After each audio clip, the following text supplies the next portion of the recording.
must I start?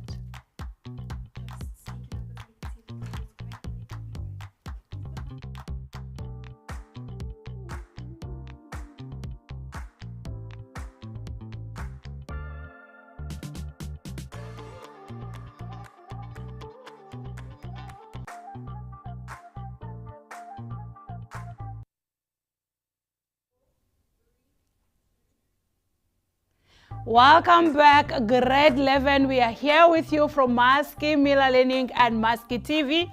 We are here to support and ensure that you get what you ask for.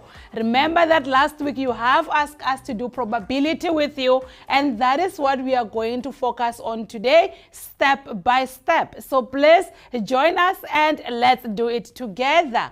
By the end of learned how to use theoretical and experimental probability. So you need to know how to also use a Venn diagram with the additional rule, and also how to apply your product rule for the independent event. So you see, with these objectives, if you put them down, you can see that we have broken it down for you to understand that where do you use addition rule and where do you use the product rule. So every time you deal with them, just remember that if they want you to deal with independency, yours is to do the product rule. Remember, product means multiplication. So we're multiplying that, and in the Venn diagram, we then use addition rule, just like that. And we're also going to do some of the tree diagram and conjugacy table using the exam type questions that we have already extracted from the previous question papers. In this case, we have decided to go with the common question paper of 2018 that every child have written by then. Okay.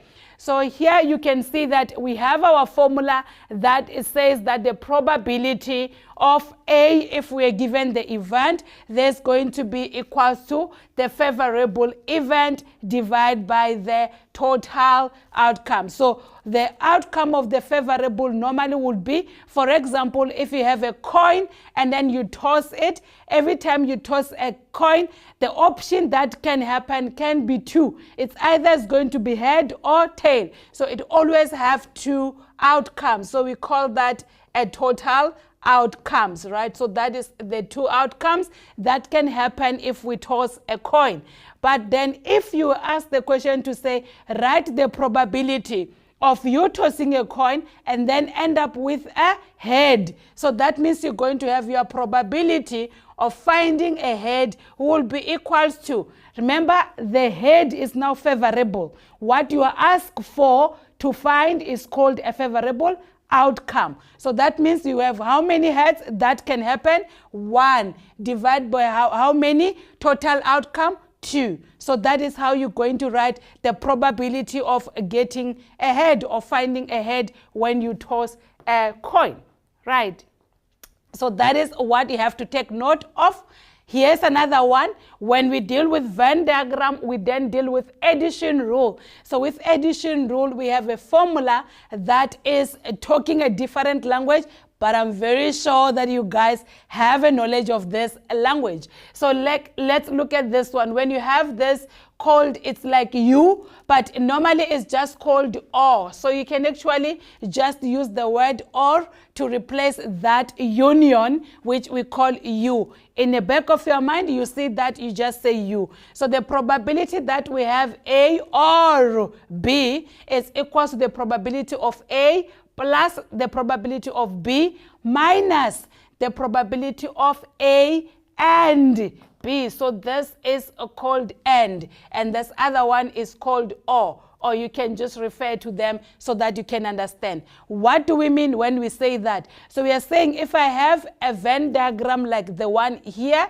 which is indicated right below, if I have that Venn diagram and then I have to represent what I have in the formula, the probability of A alone will be the whole circle like this. If you look at it, that will be my probability of A, and then the probability of B will be this other yellow one. If you look at it, you can see here, which I'm trying to highlight in green. like that, that is my probability of B. So, but because if I write the probability of A, which is this one, and then the probability of B, which is this one, I still have the point of intersection. So this white highlighted space, it's an intersection space where we have both A and B. So that is the point that we are actually saying minus that point, because if we don't do that, that means we would have repeated the same thing twice.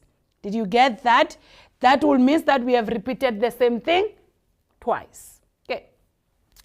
So then we have something we called mutual exclusive and also complementary. This language is important because when you deal with probability, there's a lot of words that they give to you. So you need to know what means what and what do I do when I say mutual exclusive. What does it mean? So mutual exclusive just simply means that things cannot happen at the same time.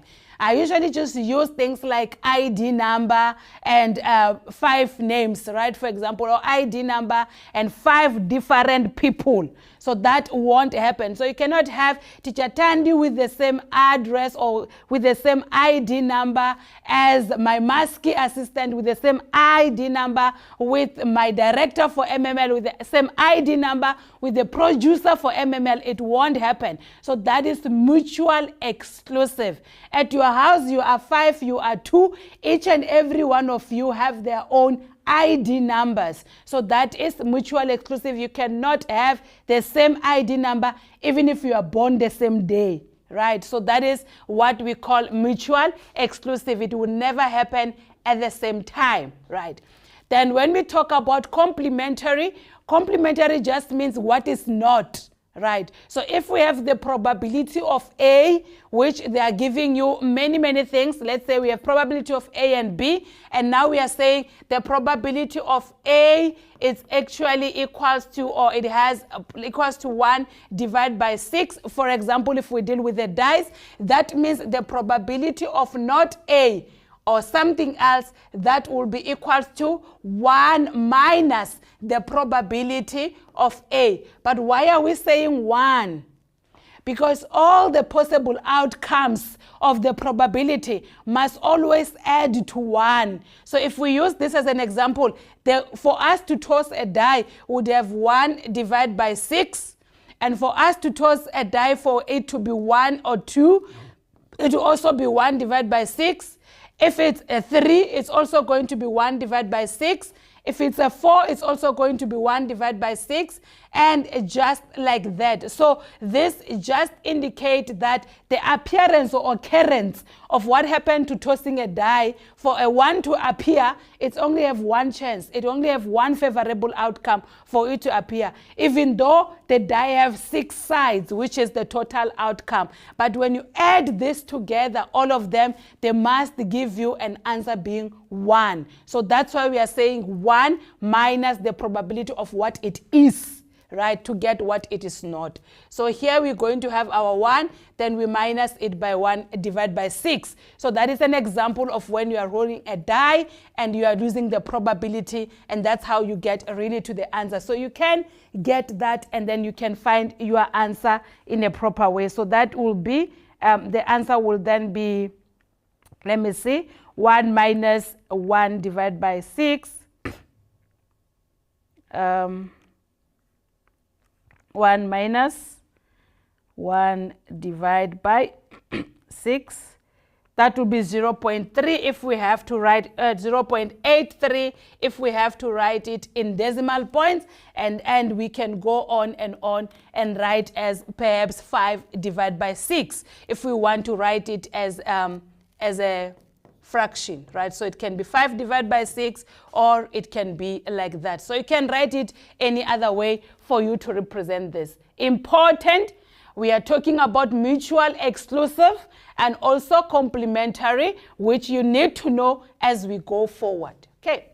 Then there's one more, which we call independent or dependent events. So there are events that we say they are independent, and there are events that we call them to be dependent. So every time you have independent events, you need to be able to find that the end is equals to the product right? So the probability of A and the probability of B must always be equal to the probability of A multiplied by the probability of B for us to say that this event is actually independent, right? It's a standalone, does not depend on anything else. Right. While dependent requires some adjustment after whatever event that we do. So they will have to give you a direction. It's either they will say with replacement or without replacement. Right. So this is what you can just remember when we are dealing with it. Of course,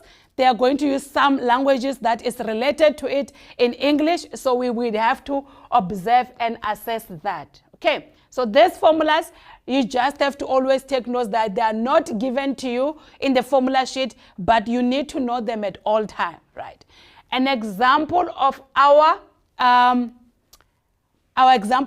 tree diagram, you can see here, if I was also given two things in this case, so every time this is the way you would find a question or a scenario for probability. What you do is you read it very, very strictly and highlight what is given, right? So here they say a coin is said to be fair and or unbiased if it is just as likely to fall with one side facing up as it is to fall with the other side facing down. So because coin have only two spaces, one way or another it would have to fall either way, head or tail. So that is what they are trying to say here.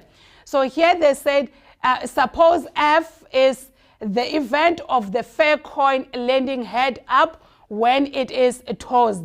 And also X is the event of getting a 6 when you are rolling dice. So they are telling us that we are dealing with a dice and also a coin. So that is what you put in your mind. So you have your dice and you also have your coin. So that is what we are talking about here.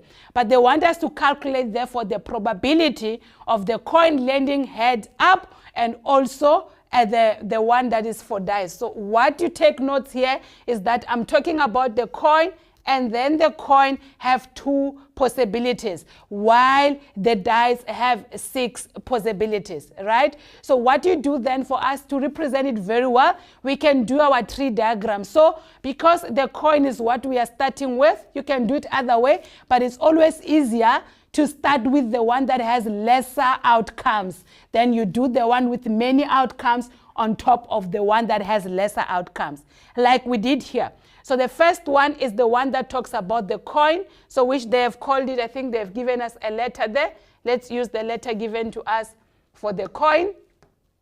Okay, so they said the coin can be called F, so that is what we're going to put for this one to remember, right? So it has head and tail. That is our two outcomes. Then we have the dice, which has 6. If you remember on our previous slide, we did show the dice that has 6 things. So it's 1, 2, 3, 4, 5, 6. And we agreed that the outcome will also be 6. So hence here we are having 1, 2, 3, 4, 5, 6. But if I'm having them at the same time, if I toss a coin and then I roll the die, it's possible that I can have a head and all the possible outcomes of a die, or I can have a tail and all the possible outcomes of that die. So that's why we are having 1 to 6 here and also having 1 to 6 here. So all of it, when you add them, they are going to then give us a 12. So it's 6 multiplied by the 2, which gives us 12. Then this becomes our total outcomes. Okay, so please pay attention to that. And then also, if you check here, for example, the probability is of P, probability of F and X, which is coin and die, will be equals to 1 divided by 12. Why 1 divided by 12? Because we're only focusing on looking for the head and out of all the possible things that we can have. So that is how we say it like that. But for this to be done, or you can know it very well, you can actually get our classroom mathematics, which is on page 364. We're talking about these particular questions, and you can be able to get all these examples and nice, very, very good explanations of this particular questions. This one as well is just a continuous of how it is done. So this is showing again how the Venn diagram is created and how you can work around the Venn diagram. So I can see that we have been looking at many, many things, and I need you guys to just breathe in, get it in, and adjust so that when we hit in the questions, you can be able to respond to this question. I think I need to give you a few minutes of drinking the water. I'll see you right after the break.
Okay, I hope everybody have managed to settle down, and I'm sure that you have understood the slide in front of you. So here we're just gonna quick rush and finish it up together as well. Just make sure that you read exactly what they give it to you, highlight, underline, do what you can. So let's consider the activity of throwing a die. Again, we are throwing a dice. They've even showed us. We will then call the event of getting an even number. So I'm going to highlight that, as I said. So we have a die here. That's our aim or our main activity that we are doing. And we need to talk about even number, which they are calling it E, and also the event of getting the prime number. So you see that knowledge of prime numbers that you have learned somewhere, it's now back catching up with you, and also the word even is actually coming back to you. So you need to remember which numbers are called even numbers and which numbers are prime numbers. So here we have the total that is given to us as the sample space of 1, 2, 3, 4, 5, and 6. So what we need to do then is to then have separate them according to what is given. Remember, the dice have 6 sides, so that's why it has 6 outcomes. So the even numbers is 2, 4, 6 in this case. So then there are 3 of them. You can see them here. And also the prime numbers are 3. So remember, the prime number is the number that can divide by itself and also 1, but it is not 1. So the numbers will then be 2, 3, and 5. So these are the numbers that are prime numbers, right? So when you're looking for the probability, then you can just go and say, okay, the probability of E, which is the even numbers, it's going to be 3 divided by 6. Where did we get the 3? Right from this 3 that we had here.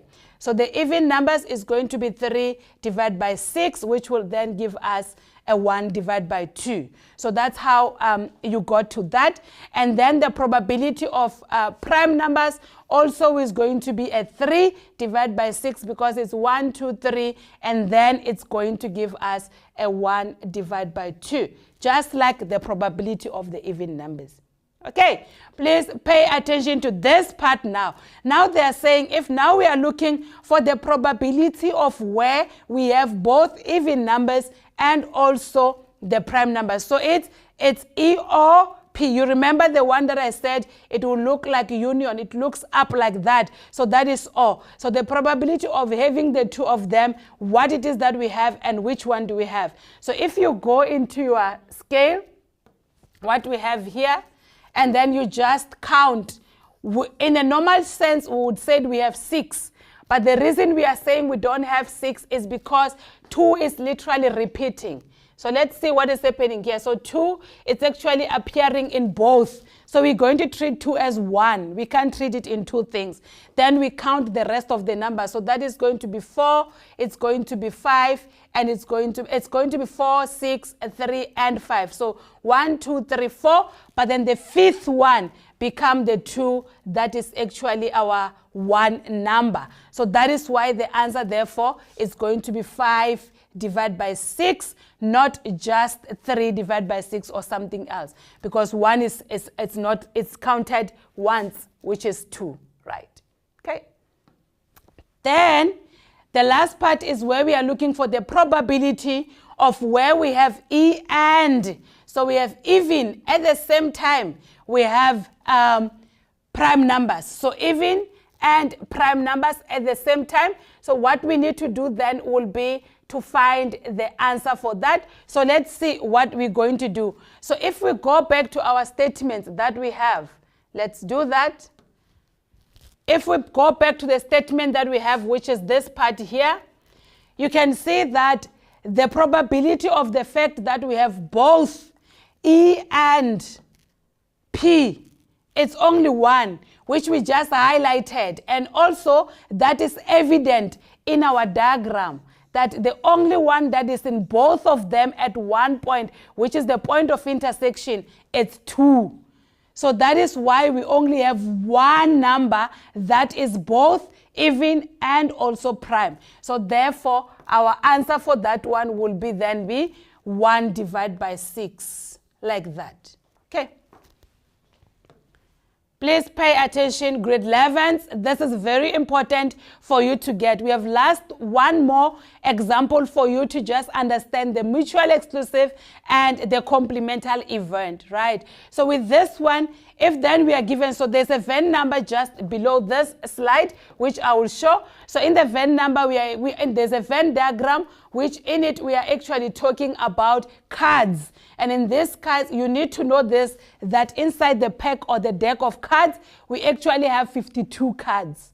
That is very important, right? So the sample space will therefore be 52, and that is what we are going to have as our total possible outcome, right? So then they're saying that there are 26 ways in which this can occur. For example, when we are looking for red, there are 26 space where this can happen. So if we're looking for red itself, which is what we are looking for here, for a red card, we have 26 red card into the space.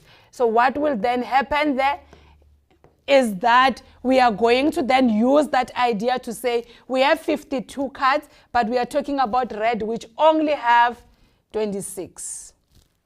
All right. Even if we're looking for black cards, we also use the same thing and all that. So there's 26 ways of doing all this. But then there's also the event where we have a heart, remember? So the heart can be then, it says it can be drawn, and this can occur in 13 possible ways. So I'm going to show you the Venn diagram that is drawn with all that. So there's red, while all the red numbers that we have, or the red cards, are literally just going to be all 13. But if we add the hearts by itself, they're also 13. So in total, the all red is actually the same as 26. Just when we split it to say we have hearts, and then the other ones, the diamonds, the other ones that we have, we just make sure that those ones then will be 13 outside, right? So for us to know that this is mutually exclusive, first of all, we can see that our B, which is black, it's actually not combined with the R, which is red. So they are not happening at the same time. So those ones, literally, they are going to be mutual exclusive, right? So that is what we say when we say things are mutually exclusive. This space is the one that gives us power to say that, right? So the probability that we can have a heart or a black, it's going to be just the probability of a heart plus the probability of the black minus 0, because there's no mutual exclusive, right? So we are minusing that 0. So that's why we are coming here and just focus on the hearts alone. It's 13, which is here. So you're just putting your 13 there divided by 52. And also your black, there are 26. You just take your 26, put it there, and divide by the 52. Then that will give us the answer like that, which is not necessarily equals 1. So that is mutual exclusive. Because if they were not, then we can get them to be the same. So that is what you need to pay attention to. Very, very important. Okay, now let's check. If we are looking for complementary, the very important one is that you must have the answer to be equal to 1. Remember, I did demonstrate it when I was doing this one, and I showed that the complementary have to have 1 as the total number of the events, right? Or as the probability. So here, if you are looking for the complementary, the probability of R, which is red, or the probability of B, which is the probability of black, will then be equal to the probabilities as they are. We just add them together. So the probability of red, which is 26, divided by 52, and the probability of black, which is 26, divided by 52. This is supposed to give us a 1. Then that means we have the complementary event, right? So this is what you need to know. And the one last part that you need to know and understand is when we were dealing with the two-way contingency table. So this table works in a different way in all the time. So it's also coming from our classroom maths. You can just check that out. So here they've given us a data, and in this data then they said, okay, let's say data like that provided in question 6, which is in there in the book, in the previous exercise, can best be summarized in this way. So there they've given them many data, but here it's now summarized in the proper way, just to show you the contingency table and how to deal with it, right? So if you want to check that things are independent, we then have to also can use this method. Remember, independence goes with product. So we multiply. When we deal with independence, we multiply, right? So here you can see that if we are looking for the probability of a male, multiply by the positive result. You just go to your diagram and you say, I'm talking about the male and I'm talking about the positive result. So this is my two things. So whenever I'm talking about this, my total is going to be that. But remember, all of it, I have the full total of 118. So the male alone total is the one that is at the bottom, but the whole thing has the total of 180, which is both the male and the female all together, right? So that's why we go like that. Then for the positive result, it's only the result that if you go this way, you're going to the total of the positive result. But if I go down, I still reach the full outcome of 180. So when I write that, I just say 100, which is coming from here, divide by the total outcome, which is 180, and 110 is also coming from there, divide by 180, and that will give us what we are looking for. But if I was looking for that alone, that is fine. Since I want to test the independency, I must just check the other side as well. So the probability of male and the probability of the possible result. So that has to be joined. All together, what is going to happen? So that we are talking about this point. So we're going to redraw it again or recheck it. So the probability of being male, which is this, and the probability of just being a positive result. So that is happening at the same time. So it has to just land here. And that's why we have 60 divided by 180 still, instead of it being only 100, because this is specific, right? It's only the probability of male, and it has to be divided by the whole thing. So the two things are literally the same and they're equal. You can see that. Okay.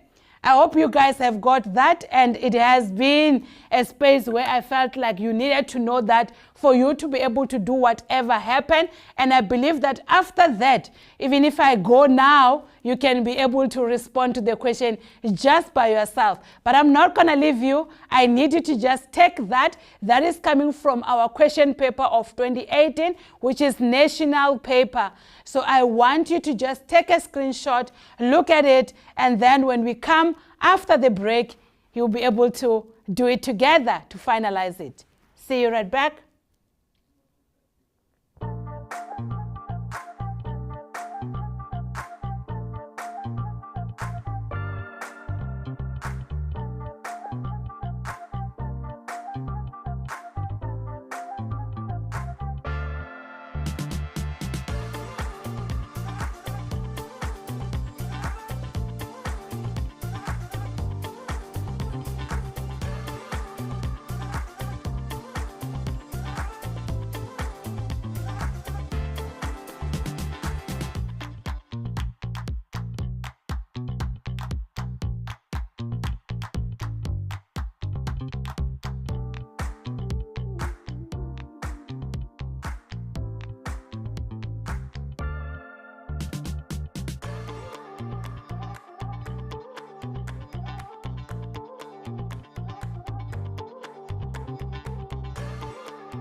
Okay, we are back again, so I'm very sure that we have managed to get the question paper that we are talking about, and you have taken the screenshot if you don't have the question paper with you, and that's why we come and show it to you here. So let's do the question.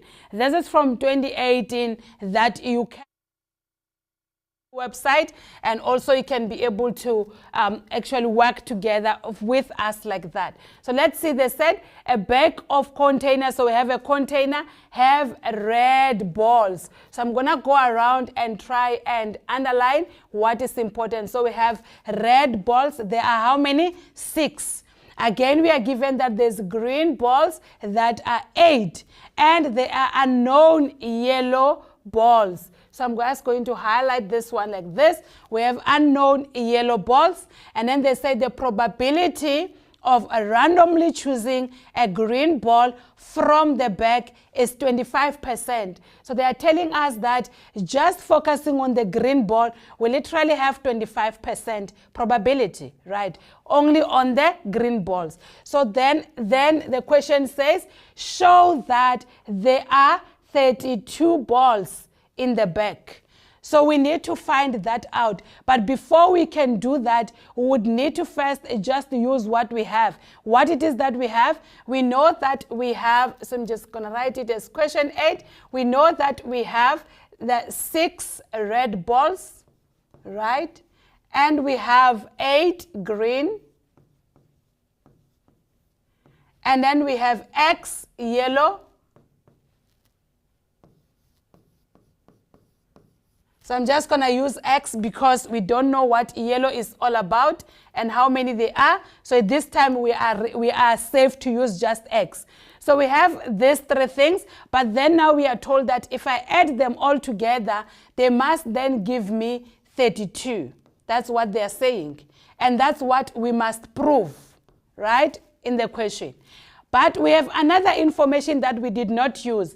We are told that the green ball alone, they literally have 25%. So 25%, if you convert this 25% into a fraction, it's actually going to give us a 25 divided by 100, which is the same as 1 divided by 4. So that is the ratio of the green ball that we are having there. So if I try to use the green ball and the yellow ball together, then I can be able to find the answer. So let's see. If I say now I have 8 of what I am having there, divided by unknown, which is my X, and that can be equals to 1 divided by 4, which is the 25% of what I have right now. So I don't know what I'm looking for, but if I do this, I can be able to find what is not there. So that is what you simply do. If I multiply both sides then by 4,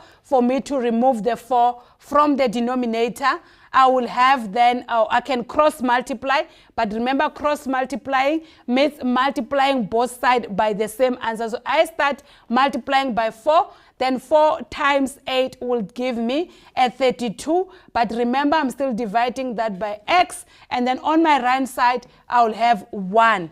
Now I need to remove the x, which cannot be 0. So if I multiply both sides by x, which is my unknown, then the x will divide and I'll remain with 32 equals x. So this is actually basically proving that the balls that we have there, they are actually going to be 32. So all the number of balls, it's actually 32. So you can call it x, or you can just respond and say the balls in the back is, so you can say that balls in the back are, let's remove this so we can have space. So the balls in the back are 32, right? So that is how you would solve it, and that's another way of solving it. Might be the better way or the simplest way to get to the answer, right? Then let's go to the second one. They said a ball is now drawn from the back and the color is recorded, right? And it is not returned. Please just make sure that you remember this. At the beginning, I did indicate that they will give us other words. So we say with replacement or without replacement. But now they went and used another way to say it's not returned. It's not returned simple means without replacement. So whatever that is happening, they are doing it and they don't replace it, right? So remember that and take notes. Thereafter, another ball is drawn from the back and the color is recorded, and the color is recorded and it is also not returned. Do you see? They're actually just emphasizing the word not returned, meaning that without replacement. So we are not returning the ball. We remove it, we put it away. We remove it, we put it away. That simple means that our outcome, total outcome, keeps on changing. At the beginning, it will be 32, but then as it goes down, it will be 31, and it goes out, it will be 30, and so on and so on. So as we remove one ball, that changes is happening all along. So then they want us to draw a tree diagram that represent all these possible probabilities, or the way that the draw will be happening. And they want us to show each and every branch. Please pay attention to that as I show you where is the diagram. So this is how it's happening. If you look here, you can see that I've put these values here so that you can be able to refer to whenever we need them.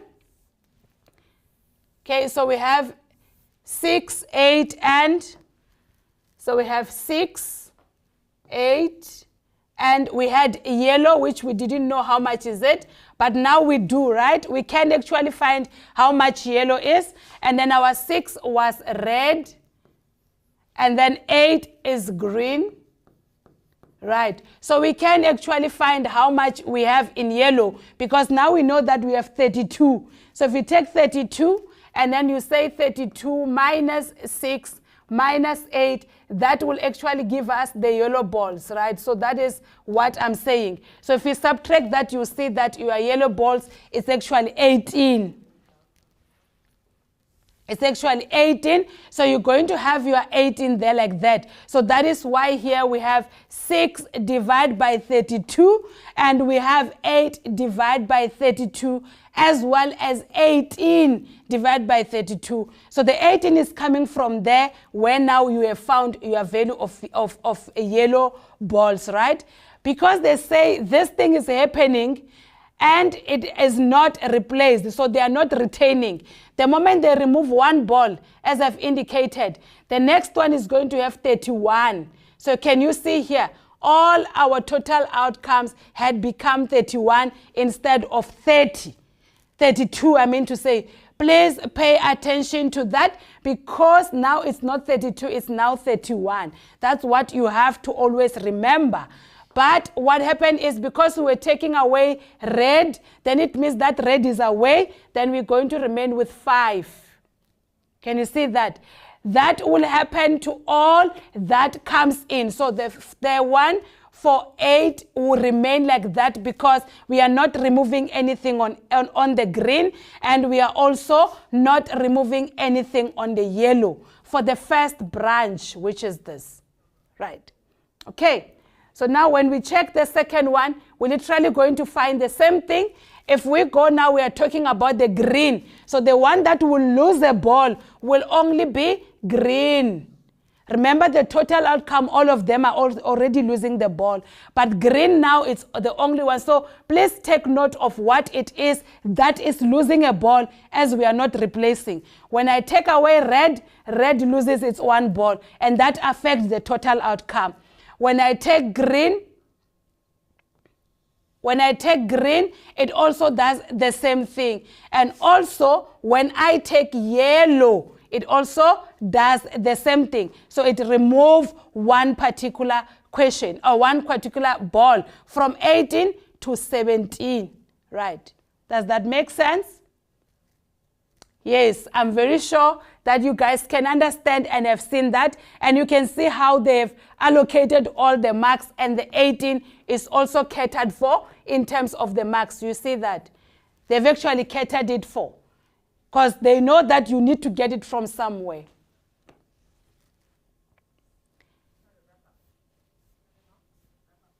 Now, the last question, it was also about the calculation of the probability that the two balls will only be drawn. So the same balls will now be drawn. So let's see quickly where the same ball is here, which we have. So if you check properly here, you will see that the same ball is actually appearing when we have red and red, and when we have green and green, as well as when we have yellow and yellow. So what you are going to do then, you're just going to multiply what is corresponding. So here you are going to take your 6 divided by 32, and you're also going to take the 5 divided by 31. As well as when you reach the green part, you're going to take the same. So you're focusing on those values that are and making sure that this is the same. So you don't take all of them, and that is how we have done it, and this is how we have shown in that particular one.